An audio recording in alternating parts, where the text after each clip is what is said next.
स्वागत है आपका आपके अपने YouTube channel advocate deep legal hub में। आज के इस वीडियो में हम बात करेंगे सुप्रीम कोर्ट के एक जजमेंट के बारे में, जो कि हमारा डाइवोर्स से संबंधित है। और इस डाइवोर्स के जजमेंट पर हम आपको ये भी बताएंगे कि क्या इस तरह के ग्राउंड का, जो भी ग्राउंड इसमें बताया गया है, इसके ग्राउंड का आप यूज किसी फैमिली कोर्ट के माध्यम से भी कर सकते हैं। और इसमें क्या पूरी कंडीशन थी, क्या सिचुएशंस थी, किस तरीके से हस्बैंड या वाइफ जाते हैं डाइवोर्स के लिए, उनके बीच क्या परिस्थितियां थी, सारी चीजों के बारे में हम आपसे डिटेल में बात करेंगे। हुआ क्या कि एक कपल जिनकी शादी हुई 2006 में, इसके बाद फिर इन्हें एक बच्चा हुआ। और 2 साल, शादी के 2 साल तक तो सारी चीजें नॉर्मल चलती रही, लेकिन 2 साल के बाद 2008 से इनके बीच में छोटे मोटे झगड़े स्टार्ट हो गए। और झगड़े फिर रह रह के इतने ज्यादा बढ़ गए कि एक टाइम पर पत्नी ने अपना घर छोड़ दिया और वो अपने ससुराल को छोड़ करके वहां से चली गई। अब फिर पत्नी गई अपनी मर्जी से या बिना अपनी मर्जी की गई, लेकिन पत्नी ने जब वहां पर जब केस किया, तो केस में पत्नी ने ये सारी बातें लिखवाई कि हमारे ससुराल वालों के द्वारा हमसे इतना दहेज मांगा गया था, हमें मारा पीटा जाता था, हमारे साथ गलत व्यवहार किया जाता था, हम प्रताड़ित किया जा रहा था। और प्रताड़ित करके हमें हमारे घर से निकाल दिया गया। पत्नी ने ये कहा कि मुझे उस घर से निकाला गया है, जबकि मैं उस अपनी मर्जी से उस घर से नहीं निकली हूँ, जो कि नॉर्मल सारे केसेस में होता है। तो इसी तरह की सिचुएशन, इसी तरह के केस ड्राफ्ट किए गए और इसी तरीके से एक एप्लीकेशन फाइल की गई। इसके बाद फिर केस चला, पत्नी ने अपनी किसी भी बात को कोर्ट में प्रूफ नहीं कर सकी। आपको हम हमेशा ये बताते हैं कि अगर पत्नी ने आपके ऊपर कोई भी केस किया है, तो वहां पर उसे उन चीजों को प्रूफ भी करना पड़ेगा एक टाइम पर। कोर्ट का एक प्रोसेस होता है जो कि होता है एविडेंस का। अब एविडेंस के टाइम पर पत्नी को वो सारे एविडेंस देने होंगे जिनका उसने उस ड्राफ्ट, जो केस ड्राफ्ट हुआ है उसमें उसने जो भी जिक्र किया है कि उसे मारा पीटा गया है या उसे घर से निकाला गया, जो भी चीजें हैं उसमें, तो उनको प्रूफ भी करना पड़ता है पत्नी के द्वारा। क्योंकि अगर किसी के ऊपर कोई इल्जाम लगाता है, तो उसे प्रूव करने की जिम्मेदारी उस व्यक्ति की हो जाएगी ऐसे केसेस में। तो पत्नी यहाँ पर किसी भी बात को प्रूफ नहीं कर पाई। वहीं दूसरी तरफ हमने देखा कि जो पति था, पति ने जो भी एलिगेशंस लगाए थे अपनी पत्नी के ऊपर कि उसका व्यवहार ठीक नहीं था, वो हमेशा झगड़ालू प्रवृत्ति की थी, हमेशा झगड़े करती थी और अपनी मर्जी से वो घर छोड़ करके गई है, तो सारी चीजों को पति प्रूफ कर दिया। पति ने हर चीजों को प्रूफ किया, लेकिन पत्नी अपने किसी भी एलिगेशन को प्रूफ नहीं कर पाई। अब इसके बाद फिर पति ने क्या किया कि उसने इस बेस पर फैमिली कोर्ट में डाइवोर्स का एप्लीकेशन फाइल कर दिया, डाइवोर्स फाइल कर दिया। जब पत्नी ने जब पति ने डाइवोर्स फाइल किया और पति ने वहां पे ये प्रूफ भी कर दिया कि उसके साथ क्रुएल्टी हुई है, क्योंकि ये सारी चीजें क्रुएल्टी में आती हैं कि पत्नी अगर साथ में नहीं रह रही है, जानबूझकर साथ में नहीं रह रही है, इसके अलावा पत्नी ने आपके ऊपर कुछ गलत एलिगेशंस लगाए हैं, केस किया है, वो भी गलत किया है, उसमें वो किसी भी चीज को प्रूफ नहीं कर पा रही, तो ये सारी चीजें आ जाएंगी आपकी क्रुएल्टी में, इसे क्रुएल्टी माना जाएगा। तो पति ने इसे ग्राउंड बनाया और जा करके डाइवोर्स पिटिशन फाइल की, और इस बेस पर पति को डाइवोर्स भी मिल गया। अब पत्नी गई high court, Delhi high court में पत्नी गई इसकी अपील के लिए, मतलब कि जो डाइवोर्स मिला, डाइवोर्स की डिग्री के अपील के लिए पत्नी गई हाई कोर्ट में, दिल्ली के हाई कोर्ट में। अब दिल्ली हाई कोर्ट ने पत्नी की इस एप्लीकेशन को रिजेक्ट कर दिया। रिजेक्ट क्यों किया? क्योंकि जो केस चल रहा था उसमें पत्नी ने जो भी एलिगेशंस लगाए थे अपने पति के ऊपर, अपने ससुराल वालों के ऊपर, वो किसी भी, किन्हीं एक को भी वो प्रूफ करने में समर्थ नहीं थी, वो किसी को भी प्रूफ नहीं कर पाई थी। इस बिहाफ पर दिल्ली हाई कोर्ट ने जो अपील के लिए जो एप्लीकेशन लगी उसे खारिज कर दिया, ये कहते हुए कि आपने जो पहले केस किया हुआ था उसमें से आप किसी भी एलिगेशन को आप प्रूफ नहीं कर पाई थी उस स्तर पर। तो इसके बाद फिर इस वजह से आपकी ये जो एप्लीकेशन है ये रिजेक्ट ही की जानी है, क्योंकि आपके पास कोई भी ऐसा ग्राउंड नहीं बनता।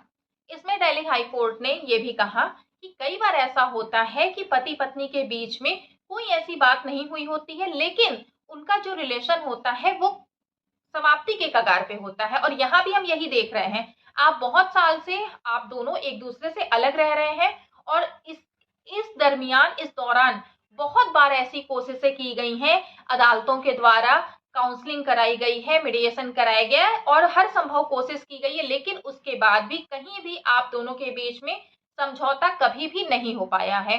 तो ये इस बात को बताता है कि अगर आप दोनों के बीच में इतना प्रयास करने के बाद भी समझौता नहीं हो पाया और इतने साल से आप दोनों एक दूसरे से अलग रह रहे हैं, तो इसका मतलब है कि आपके बीच का जो रिश्ता था वो बिल्कुल ही खराब हो चुका है।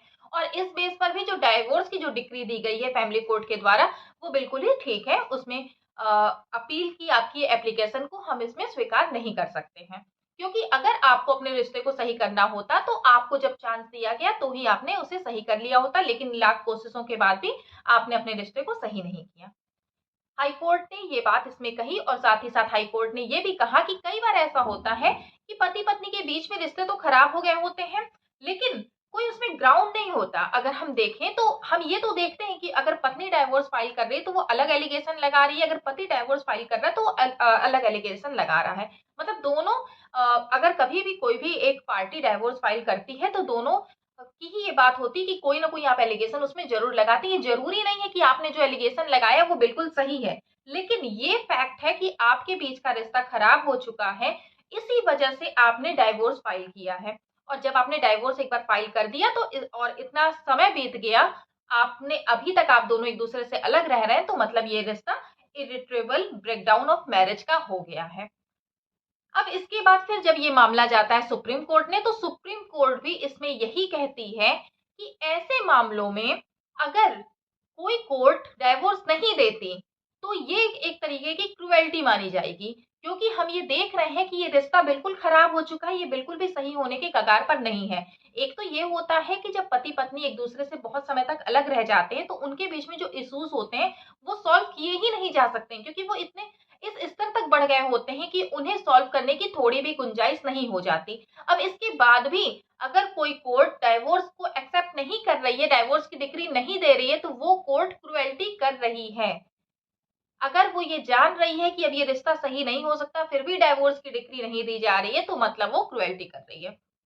ऐसे में सुप्रीम कोर्ट ने भी अपने एक ग्राउंड को बताया जो कि इरिट्रेबल ब्रेकडाउन ऑफ मैरिज का ग्राउंड है, और इसका कहीं भी जिक्र हमारे हिंदू मैरिज एक्ट में नहीं किया गया है। तो कहाँ किया गया है इसका जो जिक्र है, ये अगर हम आर्टिकल 142 को देखते हैं तो हम उसमें इन बातों को हम देख सकते हैं, क्योंकि आर्टिकल 142 क्या कहता है कि जहां कानून किसी भी तरीके का प्रोविजन करने में असमर्थ है, किसी भी तरीके से सहायता करने में असमर्थ है, वहां पर सुप्रीम कोर्ट दो पक्षों को न्याय दिलाने के लिए आर्टिकल 142 का यूज कर सकती है। अब इसका यूज कौन कर सकता है? अगर आप इरिट्रेबल ब्रेकडाउन ऑफ मैरिज के ग्राउंड पर जाइए और आप ये सोचिए कि आप फैमिली कोर्ट में इस ग्राउंड को मुद्दा बना करके आप डाइवोर्स फाइल कर देंगे, तो देखिए आपको इसमें जाना होगा क्रुएल्टी के बेस पे। आप इसको ग्राउंड नहीं ले सकते, इरिट्रेबल ब्रेकडाउन ऑफ मैरिज को आप ग्राउंड तो नहीं ले सकते। हाँ, लेकिन अगर आपने डाइवोर्स की पिटिशन फाइल की है तो आप इस बात का जिक्र कर सकते हैं, इस जजमेंट का जिक्र कर सकते हैं, जो कि 2023 का एक बहुत ही अच्छा लैंडमार्क जजमेंट सुप्रीम कोर्ट का है।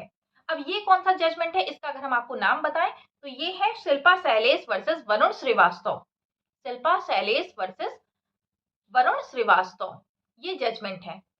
142 का यूज कौन कर सकता है? केवल और केवल सुप्रीम कोर्ट कर सकती है, लेकिन क्रुएल्टी के बेस पर आप इसमें इस पॉइंट को ले सकते हैं और इसे आप दिखा सकते हैं, क्योंकि अभी तक इरिट्रेबल ब्रेकडाउन ऑफ मैरिज को हमारे हिंदू मैरिज एक्ट में नहीं लाया गया है, एक ग्राउंड के रूप में इसको नहीं लाया गया, इसको सम्मिलित नहीं किया गया है, इसलिए ये अलग से आपके लिए कोई ग्राउंड नहीं बनेगा। ये ग्राउंड कब बनेगा? केवल जब आप सुप्रीम कोर्ट जाते हैं तब ये आप ग्राउंड बना सकते हैं, 142 को आप ले सकते हैं। लेकिन जब तक आप अपने फैमिली कोर्ट में हैं, आपने डाइवोर्स की पिटिशन फाइल की है, उस वक्त आप क्रुएल्टी के बेस पर जाएंगे। और क्रुएल्टी के बेस पर भी आप कब जाएंगे? बहुत लोग ऐसे होते हैं, बहुत सारे ऐसे क्लाइंट होते हैं, बहुत सारे लोगों के हमारे पास मैसेज आते हैं, कॉल आते हैं, वो ये पूछते हैं कि हमारी पत्नी ने तो केस किया है, क्या अभी हम डाइवोर्स का केस कर दें? आपकी पत्नी ने केस किया, अभी केस क्या है, प्राइमरी स्टेज पर चल रहा है, और आप तुरंत ही जाकर के डाइवोर्स फाइल कर देते हैं। अब उस डाइवोर्स का क्या मतलब है? आपने तो अभी तक अपने आप को इनोसेंट तो आप प्रूफ हुए ही नहीं है। आपको कहीं से भी ये पता है ही नहीं कि आपके ऊपर जो भी एलिगेशन लगाए गए वो सारे रॉन्ग हैं, वो सारे गलत हैं। तो पहले आप उसको स्टेज को बढ़ने तो दीजिए, उसके बाद आप डाइवोर्स की पिटीशन फाइल करिए। स्टार्टिंग में ही सारे के सारे आप केसेस करने की सोचते हैं, तो ये आप बहुत ही गलत करते हैं। हर कोई भी अगर आपको केस करना है तो उसका एक समय होता है। इसके लिए आप एक अच्छे वकील से सलाह ले सकते हैं कि आपको कब क्या करना है। आप कई बार केवल केस पर केस करते जाते हैं। इसका एक सबसे बुरा नतीजा ये होता है कि एक तो आपके पैसे की बर्बादी होती है, साथ में आपके समय की भी बर्बादी होती है। और आपको ये लगता है अब ठीक है, अब हम इतने केस कर चुके हैं, अब तो हम बच जाएँगे, तो ऐसा बिल्कुल भी नहीं है। हर केस का एक जो केस हिस्ट्री होती है वो सबसे ज़्यादा इम्पोर्टेंट होती है। और बिना उसको जाने, बिना उसको समझे आप कई तरह के वीडियो देख कर के अगर आप ये सोचते हैं हम अपने केस में ये भी कर लें, ये भी कर लें, ये भी कर लें, तो ये आप गलत करते हैं। आज की इस वीडियो में हमने आपको सुप्रीम कोर्ट के एक जजमेंट के बारे में बताया, और जो कि आपका डाइवोर्स से रिलेटेड है, कब आप इसका यूज़ कर सकते हैं, कहाँ कर सकते हैं, सारी जानकारियाँ हमने आपको दे दी हैं। अगर आप अपने केस से संबंधित हमसे कोई सलाह लेना चाहते हैं, तो नीचे डिस्क्रिप्शन में आपको व्हाट्सएप नंबर मिल जाएगा। उस नंबर पर आप व्हाट्सएप करिए, आपको पूरी डिटेल मिलेगी, किस तरीके से आप अपॉइंटमेंट लेकर के हमसे संपर्क कर सकते हैं। अगर आपको किसी भी टॉपिक पर कोई भी वीडियो चाहिए, तो आप नीचे कमेंट बॉक्स में ज़रूर लिखिए, उस टॉपिक पर भी आपको वीडियो बना कर के दिया जाएगा। वीडियो को लास्ट तक देखने के लिए बहुत-बहुत धन्यवाद।